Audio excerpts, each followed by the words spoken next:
That rally continues. We know, of course, it has been, listen, a strong November rally there. If you look at the yield on the 10-year, we are now at 4.271. Of course, we saw the intraday peak over 5%. Bloomberg, by the way, pointing out that this gauge of global sovereign and corporate debt has now returned about 5% this month. That means it's heading for its best performance since December 2008. Right.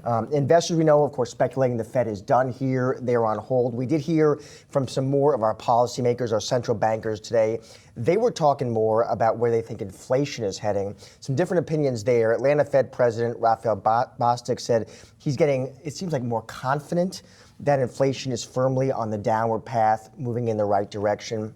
On the other hand, Thomas Barkin telling reporters the central bank should keep the option to hike. So maybe some divergent opinions there. Yeah, and then Loretta Mester weighing in also saying that policy is in a good place to assess incoming data. And speaking of incoming data, we got some today, right? We got GDP for last quarter rising at a 5.2% annualized pace. That was an upward revision. Consumer spending at 3.6%. That was a little bit of a lower revision. But nonetheless, when we look at the Treasury, the 10-year yield at least, and just a remarkable journey that it has been on in the past 2 months, as we mentioned in the open, the yield getting back to the level where it was in mid to late September, but really the fact that we saw it climb so high and that there was a lot of consternation in the equity market as a result of those higher yields, and then it's just really reversed in relatively short order as we have seen some changing perceptions of what's going to happen with yields. One of the other things, of course, that caught our eye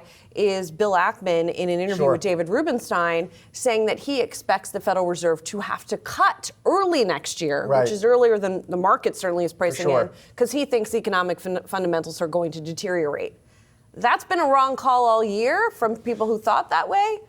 We'll see. Well, when you have a billionaire investor, Bill Ackman, make a call like that, it does get a lot of attention and headlines. And certainly, look, and we've been talking to a lot of smart investment strategists. That call for early is something I don't think we've heard too much of. So he's outside the norm there for sure.